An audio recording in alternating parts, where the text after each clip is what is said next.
سنو اسلام کیسے پھیلا ہے۔ اسلام کسی دھرم کو ٹارگٹ کر کے رات کو چھاپا ماری کرنے کی اجازت نہیں دیتا، یا ان لوگوں کی طرح زور زبردستی کر کے اسلام نہیں پھیلا ہے۔ سنو کیسے اسلام پھیلا ہے۔ 2 بھائی گرفتار ہوئے، 3 بھائی تھے، 2 بھائی گرفتار کر کے قتل کر دیے گئے۔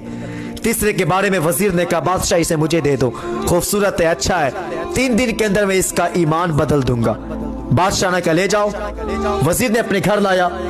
وزیر کی بہت خوبصورت بیٹی تھی، بہت حسین و معجبی تھی۔ سنو اسلام کیسے پھیلا ہے۔ اتنی خوبصورت جس کو ناز تھا اپنے حسن پہ۔ اللہ اکبر۔ باپ نے کہا بیٹی تجھے اپنے حسن پہ ناز ہے؟ کہا ابا میرے حسن کو دیکھنے کے لیے راہوں میں لوگوں کے لائن لگتے ہیں۔ کہا وہ تو مجھے تب پتا چلے گا جب تو اس مسلمان کا ایمان بدل کر کے ہمارے عیسائی دھرم میں شامل کرے گا۔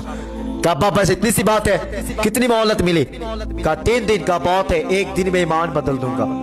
اللہ اکبر۔ شام ہوئی، سنگھار کیا لڑکی نے، گئی اس جوان کے قبرے میں۔ جیسے قبرے میں گئی نا، دیکھا جوان ہے، مسلح بچھا ہے، اللہ اکبر، زباں پہ قرآن کی صدا ہے، آنکھوں میں آنسو ہے، رو کر کے رب سے فریاد کر رہا ہے۔ وہ لڑکی رات بھر بیٹھی رہ گئی۔ صبح ہوئی، باپ نے کہا بیٹی کیا بنا؟ کہا ابا لگتا ہے رات کو اس کی عبادت کی رات رہی ہوگی، آج کی مہلت دے دو۔ اللہ اکبر۔ پھر گئی، پھر قبرے میں دیکھا وہی مصلی، وہی قیام، سجدے، آنسو اور رب سے فریاد۔ پھر آ گئے، باپ نے کہا بیٹی کیا بنا؟ کہا ابا لگتا ہے وہی رات رہی ہوگی، آج آخری مہلت دے دو۔ تیسری رات پھر گئی، پھر دیکھا، پھر مصلی، قیام، سجدے اور آنسو ہے۔